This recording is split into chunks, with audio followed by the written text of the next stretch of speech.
152వ శ్లోకము. కళానిధిః కావ్యకళా రసజ్ఞ రససేవధిః పుష్ట పురాతన పూజ్య పుష్కర పుష్కరేక్షణ. ఈ శ్లోకంలోని మొదటి నామము కళానిధిః. ఇది 797వ నామము. ఇది 4 అక్షరాల నామము. ఈ నామంతో అమ్మవారికి నమస్కరించేటప్పుడు కళానిధయే నమః అని చెప్పాలి. కళ అంటే కళలకు, నిధి అంటే గని లేదా సముద్రము వంటిది. కళ అనే పదంతో వచ్చే పూర్వనామాల్లో చెప్పిన వివిధ కళలు గని వంటిది. ప్రసన్నమైన వెన్నెలలు విరజిమ్మే చంద్రుణ్ణి తన ముఖంగా కలిగినది కాబట్టి అమ్మవారు కళానిధి. శ్రీ విద్యకు సంబంధించినంత వరకు ముఖ్యమైన కళలు 2. 1 శబ్దగ్రహణము లేక శృతి విద్య, 2 రూపగ్రహణము లేదా క్రతు విద్య. శబ్దగ్రహణానికి అవసరమయ్యే ఉచ్చారణ, శ్రవణం అనే 2 భాగాల్లో ఉచ్చారణకు సంబంధించిన వేదాలు, ఛందస్సులు, అక్షరాలు, శబ్దాలు, అర్థాలు, ఉదాత్త అనుదాత్త స్వరిత స్వరాలు, పరాపశ్యంతి, మధ్యమా వైఖరి వాక్కులు, సప్త విభక్తులు, భాషా భాగాలు. ఇక శ్రవణానికి సంబంధించినవి మనన, నిధి, ధ్యాస, టీకా, తాత్పర్య, భావ, విభావ, అనుభావ, సంచారీ భావాలు, ఆలంబన, ఉద్దీపన, సాత్విక భావాలు. ఇవన్నీ కలలే. ఇలాంటివన్నీ ఏకముఖానికి వస్తే ఉండే స్థాయి భావంలో మనం ఉంటే రసస్థితిలో ఉంటాము. ఈ రసస్థితి సర్వకళలకు ధ్యేయమైన స్థితి. ఈ రసస్థితిని కలగజేసే కళలకు అమ్మవారు నిధి.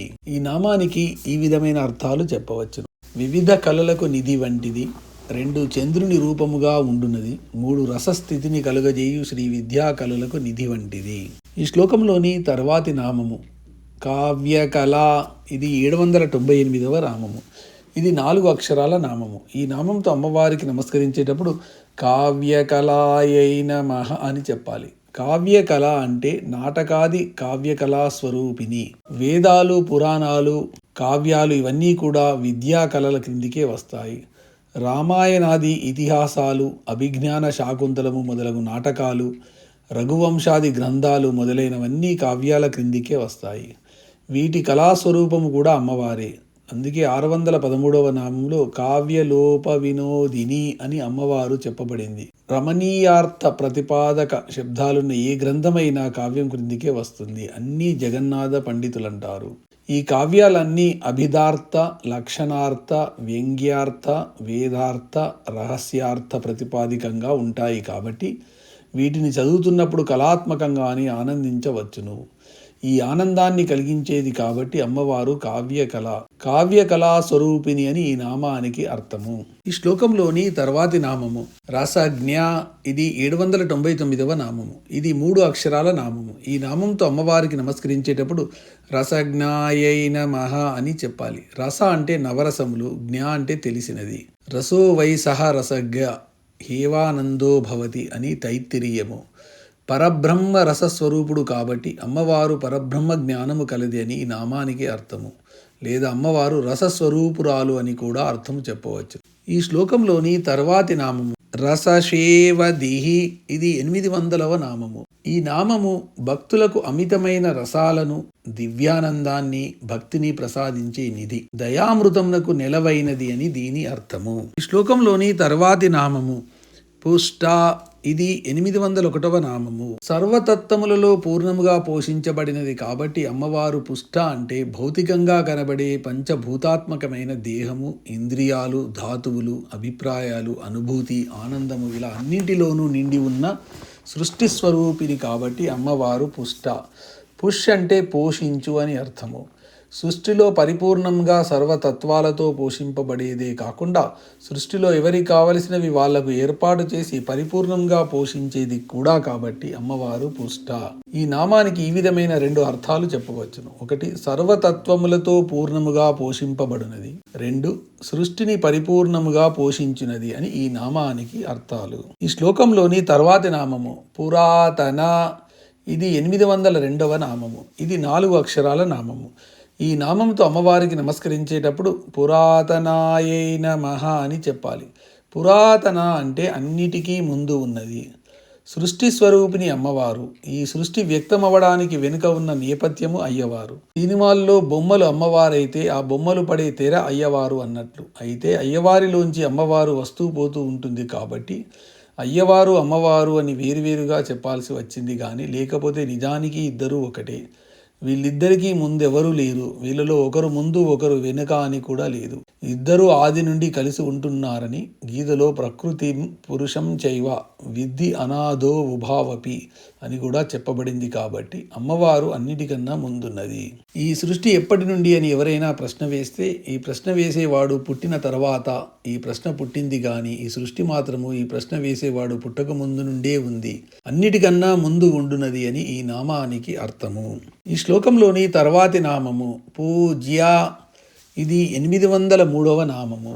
ఇది 2 అక్షరాల నామము. ఈ నామంతో అమ్మవారికి నమస్కరించేటప్పుడు పూజ్యాయై నమః అని చెప్పాలి. పూజ్య అంటే పూజింపతగినది. సృష్టికి ఆదిగాను సృష్టి స్థితి లయకారిణిగాను ఉండే అమ్మవారు సర్వుల చేత పూజనీయురాలే అవుతుంది. దేనిని ఎవరిని ఎక్కడ ఎప్పుడు చూచినా పూజ్య భావమే కలిగితే అమ్మవారిని పూజించినట్లే. ఈ నామం కూడా నామపారాయణ ప్రీత నామం లాంటిది.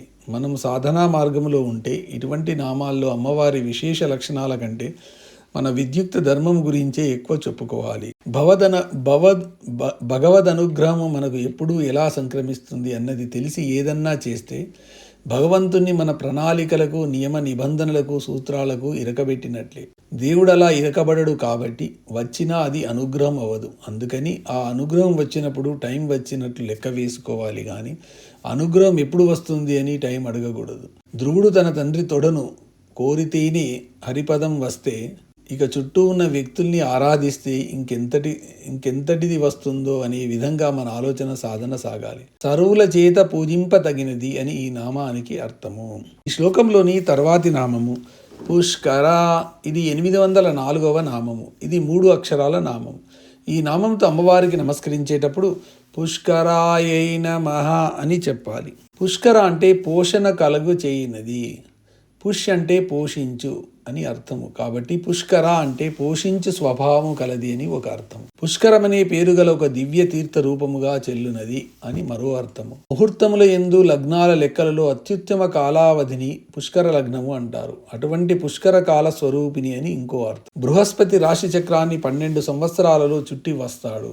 ఈ దేవగురువుకు సంబంధించిన ఈ బృహస్పతి గ్రహ పరిభ్రమణ కాలాన్ని పుష్కర కాలం అంటారు. ఈ పుష్కర కాల రూపంలో ఉండునది అని మరో అర్థం. పుష్కర అంటే మెట్ట తామర పువ్వు అని కూడా అర్థం ఉంది. ఈ మెట్ట తామర అతి త్వరితంగా పిలకలు వేసుకుంటూ పెరుగుతూ చుట్టుప్రక్కలకు వ్యాప్తిస్తుంది. సరిగ్గా సృష్టి ప్రక్రియ కూడా ఇదే విధంగా జరుగుతూ ఉంటుంది. ఇటువంటి సృష్టి స్వరూపిణి అయిన అమ్మవారిని పుష్కర అన్నారు.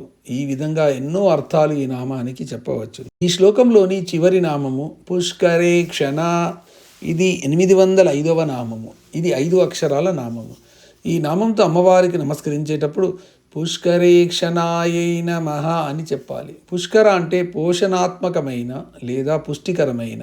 ఈ క్షణ అంటే చూపులు కలది. పోషణాత్మకమైన లేదా పుష్టికరమైన లక్షణాన్ని అమ్మవారు తన కన్నులలో ప్రసరింపచేస్తుంది. అప్పుడప్పుడు మన ద్వారా కూడా అమ్మవారు ఈ రకమైన చూపులు కలగజేసి ఇతరులపై ప్రసరింపచేయవచ్చు. అంటే మనుష్యులందరి ద్వారా కూడా అమ్మవారు ప్రసరింపగలదు. మన ద్వారా కూడా అని ఎవరూ ఆశ్చర్యపడనక్కర్లేదు. అందరినీ అమ్మవారు ఉపయోగించుకోవచ్చును. మధ్యలో మనం భయపడడం బిడియపడడం అనవసరం. అన్ని ప్లగ్ల ద్వారా విద్యుత్తు ప్రసరించడానికి అవకాశం ఉంది. ఏదైనా ఒక ప్లగ్ నేను క్షుద్రుణ్ణి నా ద్వారా విద్యుత్తు ప్రసరించడం ఏమిటి అని అనుకుంటే ఎలా అర్థం లేదో అలాగే మనిషి అయినా నా ద్వారా అమ్మవారు ప్రసరించగలదా అని అనుకున్నా అంతే.